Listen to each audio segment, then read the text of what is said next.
大家好，我係江先生。今日嘅視頻咧就係主要講解黃柏銘嘅八字。最近咧，黃柏銘咧就係由於天馬影業啊，即係嘅內部股權交易啦，出現違法嘅行為咧，就被判監就5個月嘅。咁今日咧，江先生咧就係講解一個八字咧。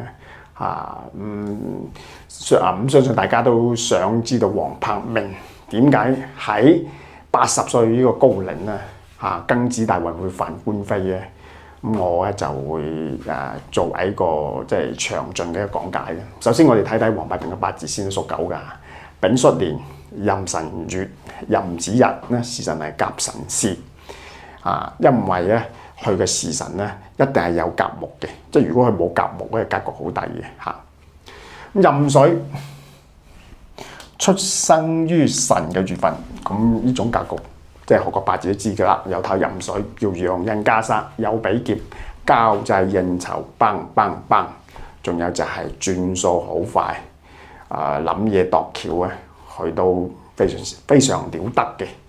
咁仲有就係執行力非常之強，仲有就係佢投資方面咧一定係比較大膽啲嘅，因為陽印加煞嘅人咧係會有咁嘅性格嘅嚇。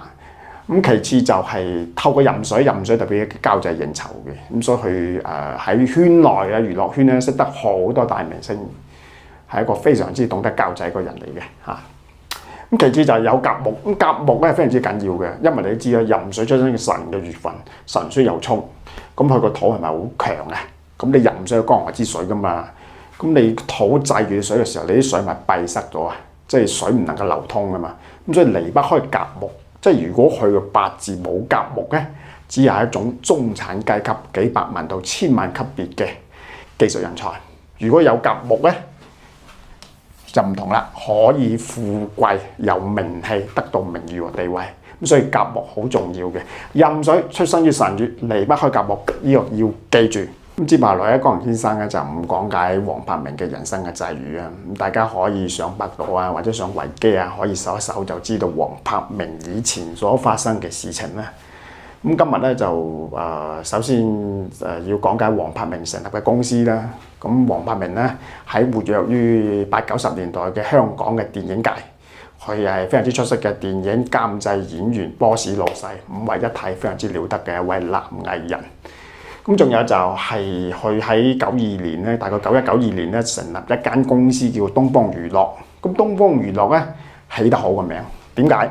因為黃柏銘係要甲木提升整個八字嘅貴氣同格局嘅提升。咁東方娛樂咧個五行咧就係甲木，咁所以起得非常之好啊，起得非常之好。但係天馬影業咧就唔係幾好啦。咁天馬娛樂咧，大家知咧，天馬娛樂個馬其實就五火日柱相沖啊，子午沖啊，所以成立天馬娛樂呢間公司咧，必然咧就會有多是非、多爭執、多拗撬。其次就子午沖，子就係代表劫奪你嘅嘢嘛，代表內部嘅員工或者合作伙伴。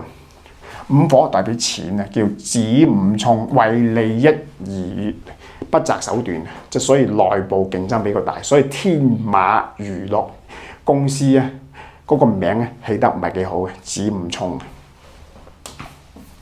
咁其次就係今日最後嘅一部分嘅內容，就係點解黃柏銘80歲會犯官非？其實好簡單，就係八字嘅雙天克地沖。丙午流年，今年2026。天克地沖，子午沖，壬水克丙火。其次就係庚子，又係天克地沖噶啦，火克金，子午沖，叫做雙沖天克地沖，容易有官非是非呢種情況出現。至於咩問題會導致佢有官非是非呢？其次就係大家知啦，子午沖就係內部嘅合作伙伴或者內部嘅員工，即係覺得佢嗰個股權嘅分配不公平咧，而揭發佢呢件事情呢個就係我江人先生咧作為一種推測。咁至於啱唔啱咧，就冇人知咁我就係作為一種玄學嘅推測啩咁今日嘅視頻咧，江先生咧就講到呢個 moment。如果大家有咩問題，可以問我江先生。